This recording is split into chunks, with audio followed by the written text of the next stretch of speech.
एकता से। सही है, क्योंकि आप 6743 जातियों में बांट दिए गए हैं। तो जैसे ये फूल का माला है, जिसने भी इसको बनाया होगा तो सारे फूलों को एक धागे में पिरोया है। तो माननीय स्वामी प्रसाद मौर्य जी 6743 जातियों को इस माले के जैसा बनाना चाहते हैं, और जिसमें उनके साथ कदम से कदम मिला के माननीय राजकुमार सैनी जी साथ खड़े हैं। और माननीय स्वामी प्रसाद मौर्य जी के निर्देश पे सब लोग यहाँ बैठे हैं अलायंस में, सब लोग काम करने को तैयार हैं। अब किसी की शिकायत ये नहीं रहेगी कि आवाम तो इकट्ठा होने को तैयार है, नेता हमारा इकट्ठा नहीं हो रहा। ये शिकायत आपकी खत्म हो गई है। अब ये शिकायत आप किसी से कह भी नहीं पाएंगे। कल तक ये शिकायत थी कि हमारा नेता एक मंच में नहीं बैठता है, इसमें हम कैसे इकट्ठे हो जाएं, जब 4 नेता ही इकट्ठा नहीं हो पाए। अब तो नेता भी आपका इकट्ठा है। अब आपको सत्ता की चाबी यानी सत्ता तक पहुंचने में अब कहां दे रहे हैं, अब कहां दिक्कत है? अब दिक्कत है वो समझने वाली बात। दिक्कत है क्या कि हम लोग एक दूसरे को मतलब दूसरे से खुद को सुपीरियर समझने के चक्कर में पीछे हैं।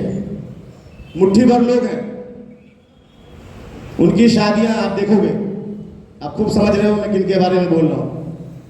वो अपनी शादियां अपनी जो उनका समकक्ष जातियां हैं उसमें करते हैं, आप नहीं करते। आप में एकता कहां से? शाकिया है मौर्य में नहीं करेगा, मौर्य है कुशवाहा में नहीं करेगा, और कोई सैनी में नहीं करेगा। सैनी है तो वो मौर्य में नहीं करेगा। आपका तो रोटी बेटी का संबंध ही नहीं, तो 6743 जातियों को कैसे इकट्ठा करेंगे? इसको किया किसी ने बिहार में, कर्पूरी जी ने। उनको चैलेंज देते थे लोग, मनुवादी लोग, कि चलो एक काम करो, अब इस विधानसभा से तुम लड़के दिखाओ। वो वहां मेहनत करते थे, क्यों? उन्होंने क्या किया था? प्रसाद मौर्य जी, राजकुमार सैनी जी, तपेंद्र जी, विनेश ठाकुर जी, ये लोग करते वही काम। जब तक जातियों को आप जमात में नहीं बदलेंगे, आप सत्ता तक नहीं पहुंच जाएंगे, क्योंकि आप मुट्ठी मुट्ठी भर में किस्तों में टूटे हुए रहेंगे।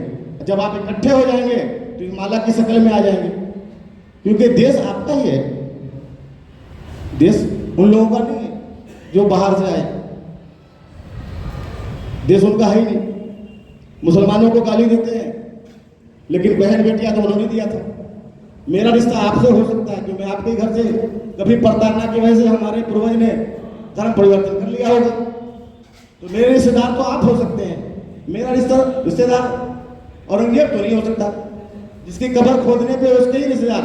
औरंगजेब की दादी, औरंगजेब की नानी का इतिहास पढ़ लीजिए, वो उन्हीं की औलाद है, उन्हीं का रिश्तेदार है। तो उसकी कब्र खोदने पे सब उतारू है, तो उनका रिश्तेदार है, वो कब्र खोदे या रखे, उससे भारत के मुसलमानों को क्या फर्क पड़ता है? मेरे रिश्तेदार तो आप हो, मेरा खून तो आपका है।